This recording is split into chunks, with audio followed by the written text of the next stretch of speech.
Hey, and welcome back. Today I'm going to take a stab at replacing the timing belt on my 1980 MK1 Volkswagen Rabbit diesel.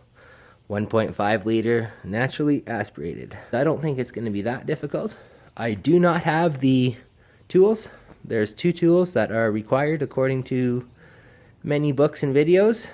And then there's the odd video or backyard mechanic that mentions there's household items and shop tools that will also work. So I'm going to take that route because I don't want to buy the tools. So apparently I can use a hinge or a piece of flat iron and a socket and it's the same result. Lots of guys have had success with it. So we're going to try that, and I'll let you all follow along periodically and just kind of see how it goes. Just sharing my experience. Maybe others can learn from it. Maybe others can see what I do wrong and do it right. Don't know, but if we don't share, we don't know anything. So anyway, I'm going to get to it. Here is my new timing belt. A lot of people recommend using the OEM quality belt, which is purchased online for me, but I didn't want to do that, so I went to my trusty local Napa Auto Parts where I buy pretty much all my auto parts, and the boys got me this. They say do not use anything but OEM, so that's your own discretion call. I am cheaping out. If it wrecks the engine, so be it. Then I guess I do an engine swap project. There's lots of guys that have used these belts for long periods of time with no issues at all. The only thing I'd recommend is maybe change it more often than what they say if the belt's of a lower quality. But the belt that's on there is, I believe, to be a OEM belt, and there is pieces out of the side of it down here. And that's the reason I'm changing it. As you can see, it's starting to fray, and I'm scared that it's just gonna... I also have been told that you need to change the tensioner pulley when you do this job. I cannot get those parts locally. They are not available. Tensioner pulley I cannot get.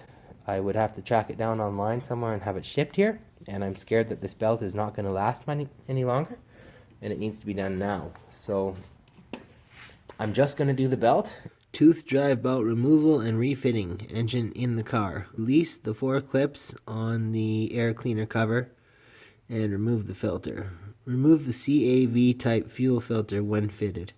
Undo the 8 bolts or nuts that hold the valve cover. And right now I have just figured out what size they are, and they are 10 millimeter.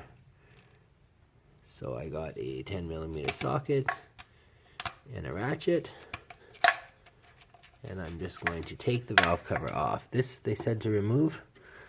I can do that also. Not at all a difficult task.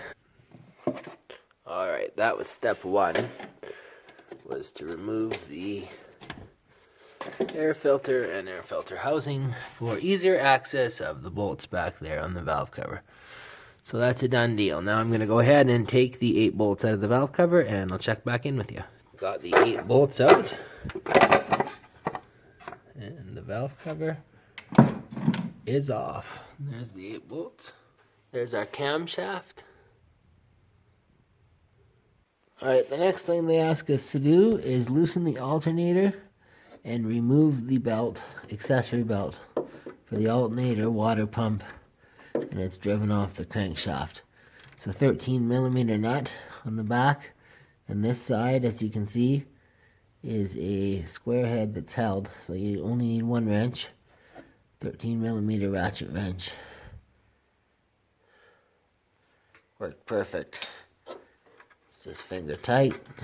Then we might have to just loosen the top a little bit so it'll move, and then the belt should slip right off. Now if we loosen that bolt, we should be able to just let the alternator swing a bit, and that belt should come loose.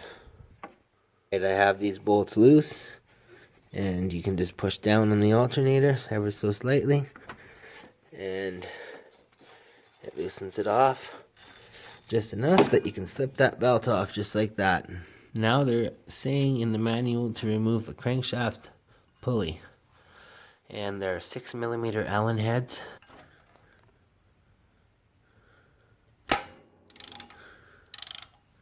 Seem to be cracking loose without any issue.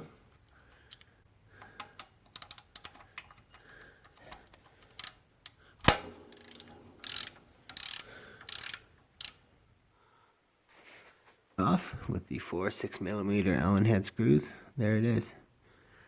On to the next step, and I believe that is to remove this plastic cover, which is held on with Allen screws also. That's with the cover removed. I don't know, the water pump doesn't feel very good to me.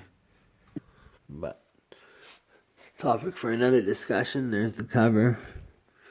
It's held on with 6mm Allen head screws and 2 10mm nuts. It's off. On to the next step. Remove the plug from the top dead center marker hole on the clutch bell housing. Rotate the crankshaft using a spanner on the crankshaft sprocket retaining bolt until number 1 piston is at top dead center on the compression stroke.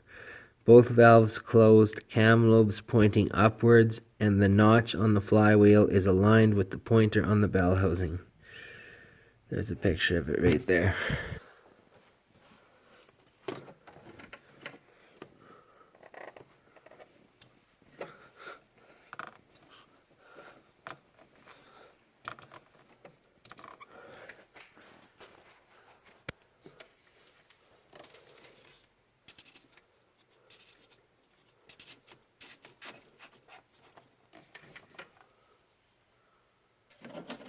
There, the plug's removed.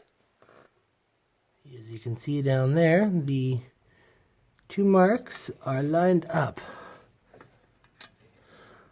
And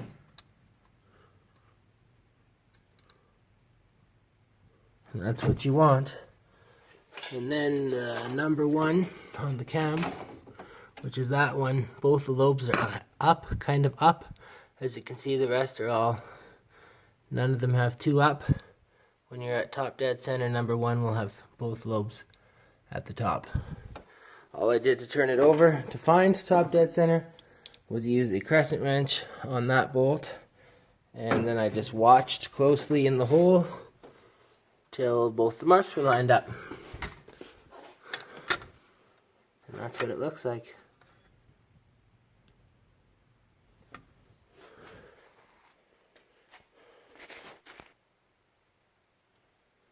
Alright, the next step is to lock your camshaft in place, and there's a groove in the end of the camshaft right here. And there's a tool you can buy for locking the camshaft from Volkswagen, but it's $70 some and it's not available where I live. So I made one. Basically, I took a body shim and a piece of flat bar and 2 zip ties and stuck the body shim through the holes in the flat bar. And the flat bar pushes up against the body shim and holds it in there very tight, and that camshaft cannot move. And my timing marks down there are still lined up. So lock the injection pump. There's also a tool you can buy from Volkswagen if you so choose, but I just stuck a socket in there.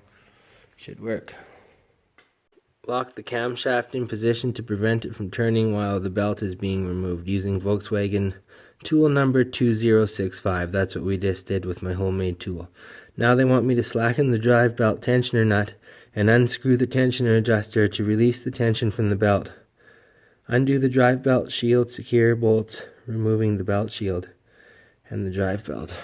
Loosen this bolt,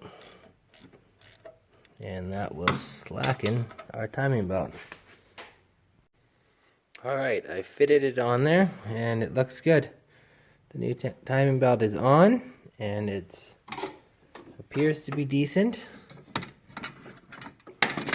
Down here is a tensioner that you use to tension the belt, and it says you're supposed to have a Volkswagen tool to check belt tension or be able to rotate this about 90 degrees. And if that's the case, then I have it a little tight, but I don't want it too loose. I don't know. It's kind of a tricky thing. We'll just have to see how it goes. Anyway, I'm going to put it all together and see if it runs. So, stay tuned. Valve cover is on. Belt is on. Time to fire it up. There you are. I guess I did her.